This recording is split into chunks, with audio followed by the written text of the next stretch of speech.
Hi, കാൽസൽ ഫ്രീഡോ ടോക്കിലേക്ക് ഏവരെയും ഹാർദവുമായിട്ട് സ്വാഗതം ചെയ്യുന്നു. ഇന്ന് നമ്മൾ സംസാരിക്കാനായിട്ട് പോകുന്നത് പവർ ഓഫ് വീഡിയോ മാർക്കറ്റിംഗ് എന്നുള്ളതാണ്. ഇന്നത്തെ കാലഘട്ടത്തിൽ ഒത്തിരി ആൾക്കാർ അവരുടെ ലൈഫ് തന്നെ വ്യത്യാസം വന്നത് വീഡിയോസ് ഉപയോഗിച്ച് തുടങ്ങിയതുകൊണ്ടാണ്. നമ്മൾ ഈ ഒരു പോഡ്കാസ്റ്റിലൂടെ മനസ്സിലാക്കാനായിട്ട് പോകുന്നത് എങ്ങനെ നമ്മുടെ ബിസിനസ്സിൽ വീഡിയോ മാർക്കറ്റിംഗ് നമുക്ക് ഉൾപ്പെടുത്താം എന്നുള്ളതാണ്. 3 കാര്യങ്ങളാണ് ഞാൻ ഇതിനകത്ത് ഷെയർ ചെയ്യാൻ ആഗ്രഹിക്കുന്നത്. ഒന്നാമതായിട്ട് ഇമ്പോർട്ടൻസ് ഓഫ് വീഡിയോ മാർക്കറ്റിംഗ്.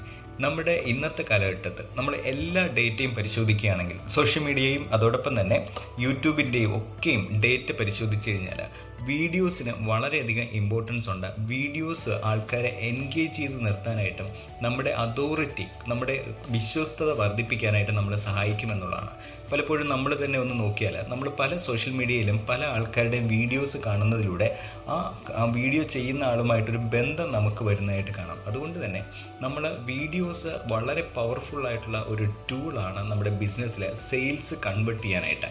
പല ആൾക്കാരും സെയിൽസ് കൺവേർട്ട് ആകുന്നത് വീഡിയോസിലൂടെയാണ് എന്ന് നമ്മുടെ ഡേറ്റ പരിശോധിച്ചാൽ അറിയാനായിട്ട് കഴിയും.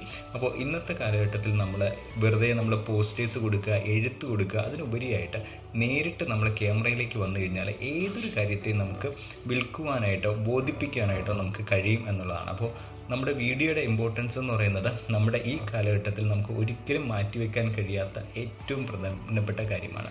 എന്നാൽ രണ്ടാമത്തെ പോയിന്റ്, നമുക്ക് ഈ ക്യാമറയിലേക്ക് വരുമ്പോഴുള്ള ഒരു മടി, ഒരു നാണക്കേട്, അതിനെയാണ് നമ്മൾ ഓവർകം ചെയ്യേണ്ടത്. അവിടെയാണ് ഏറ്റവും പ്രധാനപ്പെട്ട കാര്യം. നമ്മൾ ഒന്ന് ക്യാമറയിലേക്ക് എത്തിക്കഴിഞ്ഞാൽ പിന്നെ ധാരാളമായിട്ട് വീഡിയോസ് ചെയ്യാൻ കഴിയും. പക്ഷേ ഈ വീഡിയോസൊക്കെ ചെയ്യുന്ന സമയത്ത്, തുടക്ക സമയത്തൊക്കെ ധാരാളം ഈ വീഡിയോയെ കുറിച്ച് ഭയങ്കര കൺസേൺ ആയിട്ട് പല ആൾക്കാരും മടി വിചാരിക്കാറുണ്ട്. പക്ഷെ നമ്മൾ ശ്രദ്ധിക്കേണ്ട ഒരു കാര്യം, നമ്മുടെ ഓതൻസിറ്റി, അതായത് നമ്മുടെ ആധികാരികതയാണ് ശരിക്കും പറഞ്ഞാൽ നമ്മുടെ ഒരു പെർഫെക്ഷനെക്കാളും വേണ്ടത്. പലപ്പോഴും വീഡിയോ ചെയ്യുമ്പോൾ അത്ര ശരിയായില്ല, മെച്ചമായിട്ടില്ല, നന്നായിട്ടില്ല എന്നൊക്കെ ചിന്തിക്കുമല്ലോ. പക്ഷെ നമ്മൾ ശ്രദ്ധിക്കേണ്ടത്, നമ്മുടെ ഈ ഷൈ മാറ്റിയെടുക്കാനായിട്ട് നമ്മുടെ ഈ വീഡിയോയിൽ നമ്മൾ കൂടുതൽ ഫോക്കസ് ചെയ്യേണ്ടത് നമ്മൾ എന്താണോ പറയാൻ പോകുന്ന സബ്ജക്റ്റ്, ആ സബ്ജക്റ്റിൽ നമുക്ക് നോളജ് ഉണ്ടോ എന്ന് നോക്കി അതിനെ വ്യക്തമായിട്ട് നമ്മൾ പറയുക. അപ്പോൾ നമ്മൾ പറയുമ്പോൾ അത് കേൾക്കുമ്പോൾ ആൾക്കാർക്ക് അതിനകത്തൊരു വിശ്വസ്തത വരുന്ന രീതിയിൽ, അവിടെ പെർഫെക്ഷനോ മറ്റൊന്നും നമ്മൾ തുടക്ക സമയത്ത് നോക്കാതിരിക്കുക. അതോടൊപ്പം തന്നെ നമ്മൾ നമ്മുടെ കൂടെയുള്ളവരെ കാണാനായിട്ട് ശ്രദ്ധിക്കുക. ഞാനൊരു ഉദാഹരണം പറയാം. ഞങ്ങളുടെ കമ്മ്യൂണിറ്റിയിൽ, കാൽസൽ കമ്മ്യൂണിറ്റിയിലുള്ള ഒരു മെമ്പർ ഒരു ഹൗസ് വൈഫാണ്. നമ്മുടെ കമ്മ്യൂണിറ്റിയിലേക്ക് വന്നു. ജസ്റ്റ് അവരുടെ പ്രോഡക്റ്റ് എന്ന് പറയുന്നത് വില്ലകളാണ്. വില്ല എന്ന് പറയുന്നത് ഹോം സ്റ്റേകളായിരുന്നു. മൂന്നാർ ഭാഗത്തുള്ള ഒരു ചെറിയൊരു ഹോം സ്റ്റേ ആണ്. അപ്പോൾ അതിൽ ആൾക്കാരെ കൊണ്ടുവരാൻ വേണ്ടിയിട്ടൊക്കെയാണ് കമ്മ്യൂണിറ്റിയിൽ ജോയിൻ ചെയ്തത്. പക്ഷേ കമ്മ്യൂണിറ്റിയിലേക്ക് ജോയിൻ ചെയ്ത് കുറച്ച് നാൾ കഴിഞ്ഞിട്ട് ആദ്യമായിട്ട് അവർ വീഡിയോസ് ചെയ്തു തുടങ്ങി. ആദ്യമൊക്കെ എല്ലാവരെയും പോലെ വീഡിയോസൊക്കെ ചെയ്യുമ്പോൾ ബുദ്ധിമുട്ടുണ്ട്. പക്ഷേ നിരന്തരമായിട്ട് വീഡിയോസ് ചെയ്യാൻ പരിശീലിച്ചതിൻ്റെ ഭാഗമായിട്ട് പിന്നീട് അവർ സോഷ്യൽ മീഡിയയിലൊക്കെ പ്രൊമോഷൻസ്, ഫേസ്ബുക്കിലൊക്കെ പരസ്യങ്ങൾ കൊടുക്കുന്നു. അവരുടെ ഹോം സ്റ്റേക്ക് വേണ്ടിയിട്ട് പരസ്യങ്ങൾ കൊടുക്കുന്നു. അതിൽ എൻക്വയറീസ് വാട്സാപ്പിൽ വരുമ്പോൾ ആ വാട്സാപ്പിനെ ഓട്ടോമേറ്റ് ചെയ്തതിന് ശേഷം ഇവരുടേതായിട്ടുള്ള വീഡിയോസ് പ്രൊവൈഡ് ചെയ്യുന്നുണ്ട്. ആ വീഡിയോസിൽ കൃത്യമായിട്ട് പറയുന്നത്, ഈ ഒരു ഹോം സ്റ്റേയിൽ വരികയാണെങ്കിൽ ഇന്ന ഫെസിലിറ്റീസ് ആണ് ഉള്ളത്, നിങ്ങൾ ഈ സമയത്താണ് വരുന്നതെങ്കിൽ ഇന്ന കാര്യങ്ങൾ ശ്രദ്ധിക്കണം എന്ന് നേരിട്ട് എഡ്യൂക്കേറ്റ് ചെയ്ത് നിങ്ങൾക്ക് റൂം ബുക്ക് ചെയ്യാനായിട്ട് ഈ ഒരു ലിങ്കിൽ ക്ലിക്ക് ചെയ്യാം എന്ന് പറയുമ്പോൾ ആൾക്കാർക്ക് കുറച്ചുകൂടെ വിശ്വസ്തത ആവുകയാണ്. ആ നേരിട്ട് സംസാരിക്കുമ്പോൾ അവരുടെ ആ ഒരു സിൻസിയാരിറ്റി, അവരുടെ ആ ഒരു റിയൽ ആയിട്ടുള്ള അവരുടെ ക്യാരക്ടറിനെ മനസ്സിലാക്കുന്നുണ്ട്. സെയിൽ വളരെ വേഗം നടക്കുന്നുണ്ട്.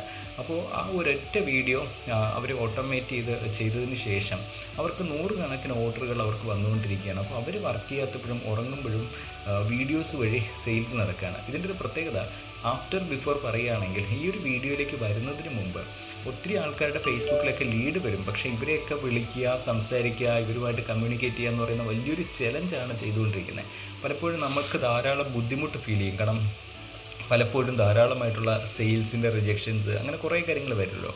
അപ്പോൾ ഇതൊക്കെ കാരണം ബുദ്ധിമുട്ട് വരുന്നുണ്ട്. ഒരു ദിവസം നമുക്ക് പരിധികളുണ്ട്. 5, 10, 20, 30, 40 അതിന് മുകളിലോട്ടൊക്കെ നമുക്ക് സംസാരിക്കാൻ ഭയങ്കര പ്രയാസമായിരിക്കും.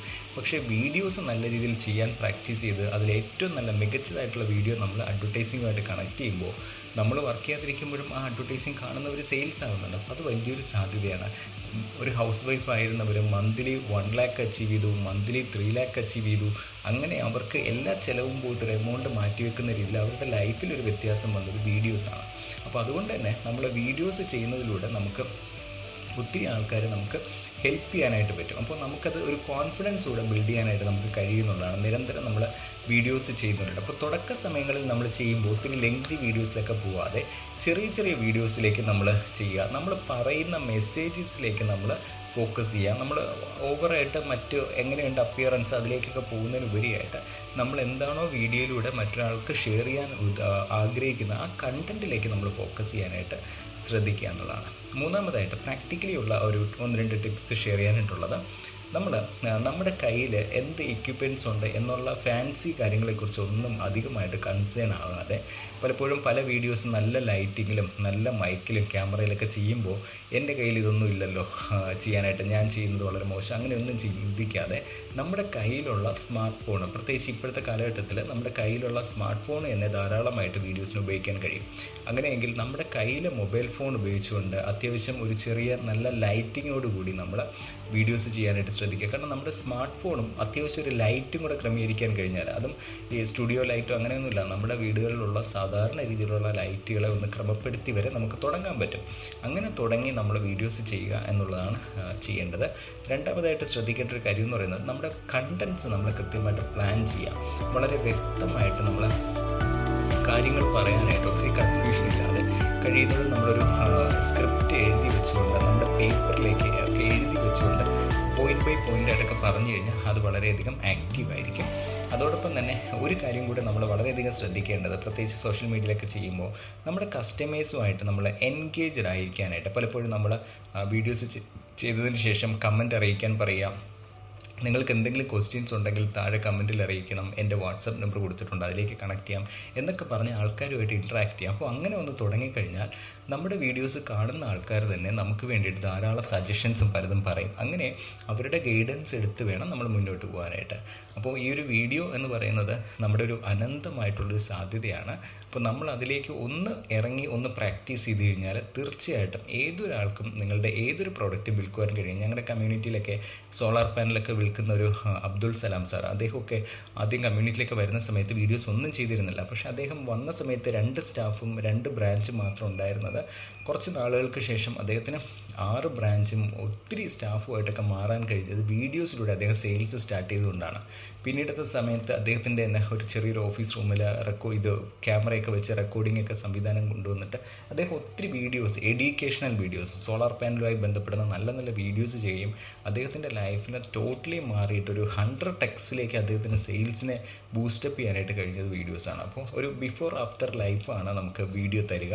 അതുകൊണ്ട് തന്നെ നമ്മൾ ഒരിക്കലും മടിച്ച് നിൽക്കാതെ നമ്മുടെ കയ്യിലുള്ള ഡിവൈസ് വെച്ചിട്ട് ഇന്ന് തന്നെ ഇതുവരെ വീഡിയോസ് കാര്യമായിട്ട് കൺസിസ്റ്റൻ്റ് ആയിട്ട് ചെയ്യാത്ത മെമ്പേഴ്സ് ഉണ്ടെങ്കിൽ ചെയ്തു തുടങ്ങാം. പിന്നെ ഒരു കാര്യം ഓർക്കേണ്ടത്, നമ്മൾ ചെയ്ത് വരുമ്പോഴാണ് ഇമ്പ്രൂവ്മെൻറ്റ്സ് വരിക. അതുകൊണ്ട് ആദ്യം തന്നെ നമ്മൾ ഒത്തിരി ഭംഗിയായിരിക്കണം, വളരെ പെർഫെക്ഷൻ വേണം എന്ന് ചിന്തിക്കാതെ നമ്മൾ ചെയ്ത് വരുമ്പോൾ അത് ക്രമപ്പെടും. ഞാനും ചെയ്തിരിക്കുന്ന വീഡിയോകൾ, യൂട്യൂബിലൊക്കെ ആദ്യ സമയത്ത് ചെയ്ത വീഡിയോകൾ വളരെ വളരെ ബേസിക് വീഡിയോകളായിരുന്നു. പിന്നെ കുറേശ്ശെയാണ് ഇമ്പ്രൂവ് ചെയ്തു വരുന്നത്. സോ അതുകൊണ്ട് ആ ഒരു ട്രാക്കിലേക്ക് വന്ന് നിങ്ങളുടെ കാത്തിരിക്കുന്ന മനോഹരമായിട്ടുള്ള ലോകത്തെ കീഴടക്കുവാനായിട്ട് നിങ്ങൾക്ക് ഓരോരുത്തർക്കും കഴിയട്ടെ. നമുക്ക് അടുത്ത ദിവസം മറ്റൊരു ടോപ്പിക്സുമായിട്ട് വീണ്ടും കാണാം. നിങ്ങളുടേതായിട്ടുള്ള അഭിപ്രായങ്ങൾ കമൻറ്റിൽ അറിയിക്കുക. ഓരോരുത്തരും വീഡിയോസ് ചെയ്യുന്ന സമയത്ത് ആ വീഡിയോസും വാട്സാപ്പിലും എനിക്ക് അയച്ചു തരാനായിട്ട് ശ്രദ്ധിക്കുക. നിങ്ങളുടെ വീഡിയോസ് കാണാനായിട്ട് ആഗ്രഹിക്കുന്നുണ്ട്. കണക്റ്റഡ് ആയിരിക്കുക. നമുക്ക് മറ്റൊരു പോഡ്കാസ്റ്റിൽ വീണ്ടും കാണാം. പ്രവീൺ കാൽവിൻ ക്യാൽസാർ.